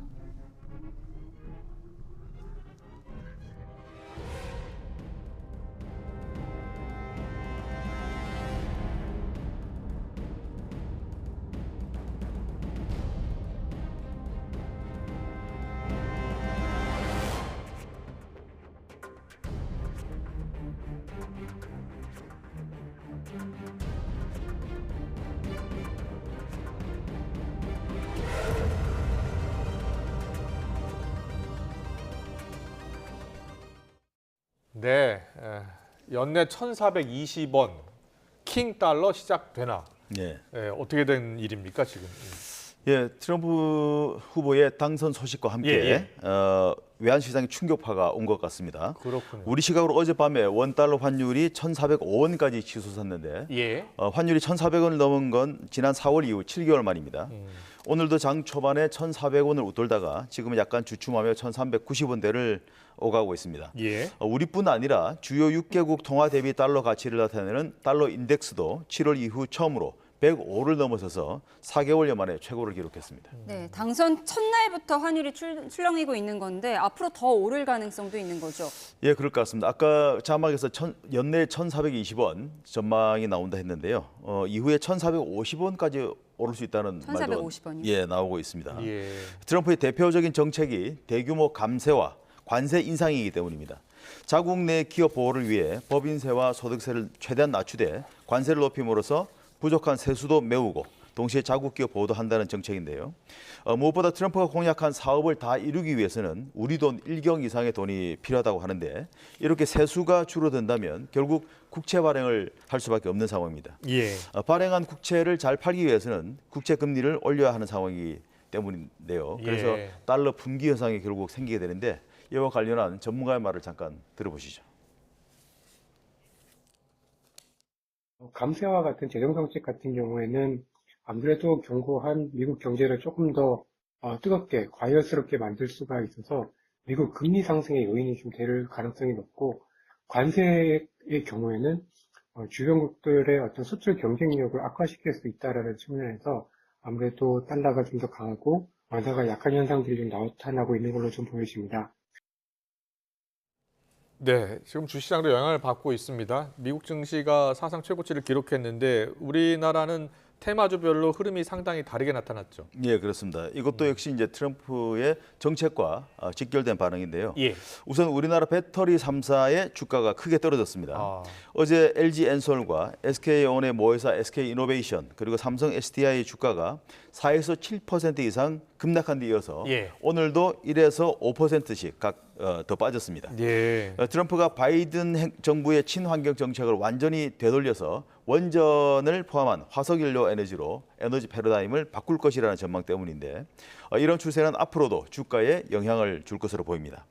반면 트럼프 당선인이 윤 대통령과의 통화에서 한국 조선업과 협력이 필요하다고 말했다는 소식에 조선주는 또 강세를 보였습니다. 트럼프의 미국 우선주의 정책으로 각국의 자주국방 필요성이 커지면서 무기 수요가 증가할 것이라는 기대에 방산기업 주가는 크게 올랐습니다. 이와 함께 주식은 아니지만 가상자산도 물을 만난 형국인데요. 이번 대선 과정에서 트럼프가 갑자기 자신을 가상자산 대통령이라고 자처하면서 가상자산의 중요성을 강조했는데요. 비트코인은 오늘 지난 3월의 전고점을 훌쩍 넘어서 7만 6천 달러, 우리 돈으로 1억 600만 원을 찍었습니다. 그리고 머스크가 띄우는 가상자산 도치코인도 일주일 사이에 22%나 올랐습니다. 네, 킹 달러가 언제까지 갈지 또 우리 환율 주식시장에 미칠 영향 주목해야 될 것 같습니다. 다음 이슈로 갈까요? 네, 다음 키워드 보겠습니다. 어디로 튈까? 숨죽인 산업계 촉각. 네, 아무래도 트럼프의 경제 정책에 따라 우리나라 기업들 영향을 크게 받을 수밖에 없는데 어떻게 대비하고 있습니까? 예, 해리스보다는 이제 트럼프 후보가 당선됨에 따라서 우리 기업들의 긴장도가 더 확실히 높아졌습니다. 예. 자국 기업 보호를 강조하는 미국 우선주의 때문인데요. 지난 1기 때를 돌아보면 해외에 진출했던 미국 기업을 다시 미국으로 불러들여서 이른바 리쇼링이라고 하는데, 그래서 자국 공장에 굴뚝에 불을 지폈던 그런 기억이 있을 텐데요. 이를 위해 법인세 인하와 규제 완화를 더 과감하게 추진할 거라는 전망입니다. 지난 2017년에는 미국 기업의 법인세율을 35%에서 21%로 내렸는데, 이번엔 미국 기업뿐 아니라 미국에서 상품을 제조하는 기업으로 대상을 늘리고 법인세도 15%까지 더 낮추겠다는 겁니다. 반대로 외국 기업에 대해서는 기본적으로 10에서 20%의 일률 관세를 부과하고 특히 중국산에는 60%의 관세를 매기겠다는 것입니다. 이렇게 관세를 올리는 건 자국 기업 보호와 관세를 통한 세수 확보, 이 두 가지 의미 외에 또 하나의 의도도 있다고 하는데요. 관세 때문에 미국에 수출하는 게 어려운 만큼 밖에서 고생하지 말고 차라리 미국으로 들어와서 공장을 차려라, 이런 의미도 있다고 합니다. 그렇군요. 미국에 공장을 더 지어라. 우리 기업들 어떻게 합니까? 수출이 타격을 입겠는데요? 예, 지금 상황에서 이제 앞으로 우리가 얼마나 큰 타격을 입을까는 아무도 알 수 없는데요. 연간 수출 규모가 6~7% 정도 줄어들 거라는 비관적 전망도 나왔습니다. 대외경제정책연구원 분석인데요. 미국이 모든 나라에 20%의 관세를 매기고 이로 인해 한국이 대미 수출에서 다른 경쟁국에 밀리는 최악의 경우를 가정할 때 한국의 총 수출액이 연간 448억 달러 정도 감소할 수 있다, 이런 추산입니다. 하지만 이렇게까지는 되지 않을 거라는 전망도 만만치 않습니다. 관세 인상은요, 간단한 문제가 아니지 않습니까? 수입 물가를 올려서 미국 내 인플레이션을 유발하고 그로 인해 미국 내 저소득층의 지지율이 떨어질 수 있거든요. 그렇군요. 그렇기 때문에 트럼프도 쉽게 관세를 올릴 수는 없을 것이다라는 건데, 트럼프 2기 정부가 실제로 관세를 얼마나 올릴지는 두고 봐야 될 상황 같습니다. 아울러 바이든 행정부가 시행한 IRA법에 따른 보조금 집행도 트럼프 행정부가 끊거나 축소할 가능성이 높습니다. 이에 따라 보조금을 바라보고 현지 생산 시설을 확충해온 우리 기업들의 입장이 곤란해질 수도 있을 것으로 보입니다. 네, 그런데 과거를 돌아보면 미중 간의 무역 전쟁이라고 불릴 만큼 치열한 다툼을 벌였는데 무역 수지에서도 어려움이 예상되죠. 그렇습니다. 아시다시피 트럼프 본인이 비즈니스맨 출신이잖아요. 그렇기 때문에 수지 타산에 매우 민감하고 또 가차없는 그런 면모를 보이거든요. 미국에 대해 무역 흑자를 거두고 있는 국가들에 대한 압박이 매우 심해질 거라는 전망이 유력합니다. 이런 경우 우리나라도 주요 대상국 중에 하나인데요. 우리나라는 지난해에 우리 돈으로 62조 원 정도의 대미 무역 흑자를 냈고 올해도 3분기까지만 이미 56조의 흑자를 낸 상태이기 때문에 압박을 피하기 어려울 거라는 전망입니다. 한미 FTA라는 장치가 있습니다만, 그래서 트럼프 대통령이 한미 FTA를 마음대로 바꾸기는 어렵지만 트럼프가 좋아하는 행정명령을 통해서 모종의 조치를 취할 가능성이 충분히 있다는 겁니다. 이런 이유로 우리 정부도 당선 확정 첫날인 오늘 아침에 경제관계 장관회의를 열었는데요. 최상목 기재부 장관의 말을 잠깐 들어보시겠습니다. 아울러 함께 치러진 의회 선거에서도 공화당이 상원 다수당을 차지하면서 정치 지형이 큰 폭으로 변화할 전망입니다.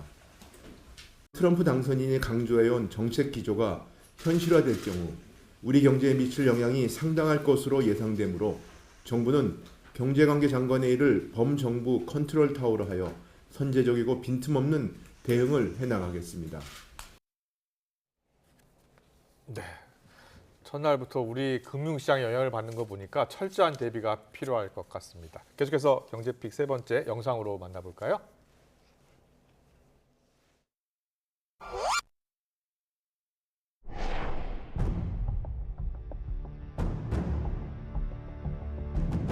Make America great again.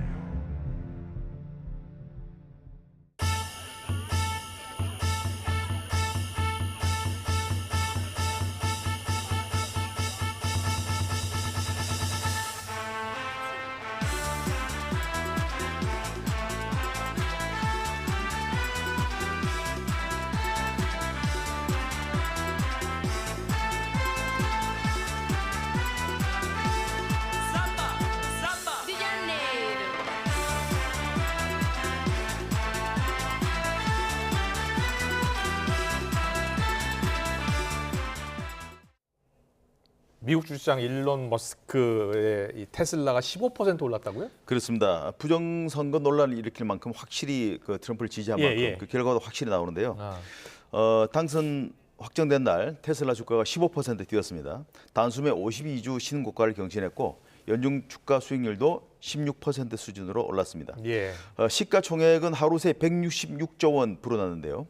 테슬라 주가는 하루 전에도 3.5%가 오른 상태였습니다.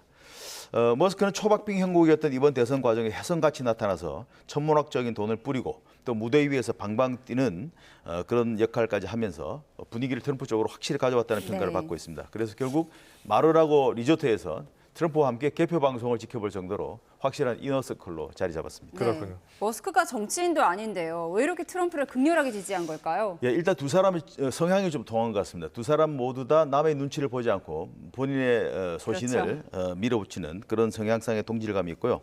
또 지금 머스크가 갖고 있는 소셜미디어 X, 과거의 트위터 아닙니까?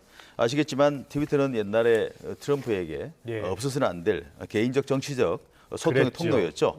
그 점도 두 사람을 묶는 하나의 요소가 되고요. 무엇보다 지금 머스크가 추진하는 여러 가지 사업이 정부와 등을 지면 하기 어려운 그런 것도 중요한 지금 요인으로 보입니다. 전기차 이후에 머스크가 야심차게 추진하는 게 바로 자율주행인데요. 아직까지는 경쟁업체들에게 밀려있는 상황이지만 2026년 로봇택시 상용화를 선언한 상황이고 이 과정에서 정부 규제를 넘지 못하면 시행이 어렵습니다. 그리고 스페이스X, 세금과 발사 횟수 등을 놓고 현 정부와 소송까지 벌이고 있는데 이런 그 상황을 극복하기 위해서는 차기 정부와 확실한 우군이 돼야 되겠다는 판단을 한 것 같습니다. 다른 경쟁 기업, 다른 빅테크들 마음이 급하겠는데요? 그렇습니다. 트럼프는 성향이 호불호가 확실하고 그 결과에 따른 어떤 그 반응도 직설적이기 때문입니다. 트럼프의 친기업 성향 때문에 그런 기대도 있는데요. 빅테크들이 앞다퉈서 축하 메시지를 보냈습니다. 트럼프 1기 때 악연이 있었던 제프 베이조스 아마존 창업자는 트럼프의 놀라운 정치적 복귀와 결정적 승리를 진심으로 축하한다며 우리가 모두 사랑하는 미국을 그가 잘 이끌고 단합시키기 바란다라고 썼고요. 순다르 피차이 구글 CEO는 트럼프가 277명의 선거인단을 확보하는 이미지를 올리며 축하했고 저커버그 메타 CEO도 트럼프의 당선은 결정적인 승리라고 글을 올렸습니다. 그리고 오픈 AI의 샘 올트먼과 팀 쿡 애플 CEO도 트럼프에게 큰 성공을 거두길 기대한다며 축하 메시지를 보냈습니다. 네, 트럼프와 머스크 합작품이 기대가 됩니다. 여기까지 듣겠습니다. 경제부 김기봉 기자와 함께했습니다. 고맙습니다. 고맙습니다. 감사합니다. 이어서 기업 뉴스 전해드립니다. LG U+가 인공지능 통화 에이전트 익시오를 공식 출시하면서 오는 2028년까지 AI에 최대 3조 원을 투자하겠다고 밝혔습니다. 황현식 LG U+ 대표는 AI 역량을 키우기 위해 오는 2028년까지 연간 4천억 원에서 5천억 원을 투자하겠다고 말했습니다. 타이어 유통 전문기업 타이어뱅크가 출산 장려 캠페인의 하나로 세종시 가족센터에서 장난감 기부 행사를 열었습니다. 타이어뱅크는 세종시에 있는 공동육아 나눔터 18곳에 1,800만 원어치 장난감을 지원할 계획입니다. 이재진 대표이사는 지역 아동들의 건강한 성장 발달을 위해 뜻깊은 역할을 할 수 있어 기쁘다고 밝혔습니다. 이번 주 들어 아침 저녁 공기가 무척 차갑습니다. 갑작스러운 입동 추위는 오늘 아침 절정에 달했는데요. 다행히 내일부터는 이 추위가 점차 누그러들겠습니다. 내일도 서울 아침 기온 4도로 춥겠지만 오늘보다는 덜하겠고요. 낮부터는 예년 기온을 웃돌겠습니다. 밤사이 제주도에만 약한 비가 지날 뿐 내일은 전국 하늘 맑겠습니다. 다만 기온이 낮은 중북부 내륙에서는 내일도 서리가 내리거나 물이 얼 수 있겠으니까요. 농작물 냉해에 계속 주의가 필요하겠습니다. 내일 아침 기온 살펴보겠습니다. 서울 4도, 대전 5도, 대구 6도로 예년 수준을 밑돌겠고요. 낮부터는 기온이 빠르게 오르면서 날이 점차 풀리겠습니다. 서울 17도, 광주 19도, 대구는 18도 예상됩니다. 이후 주말과 휴일 그리고 다음 주까지도 예년보다 온화한 날씨는 계속되겠는데요. 따라서 올해 수능 한파는 없을 것으로 보입니다. 날씨였습니다. 네, 목요일 뉴스원 여기서 마치겠습니다. 함께해 주신 여러분 고맙습니다.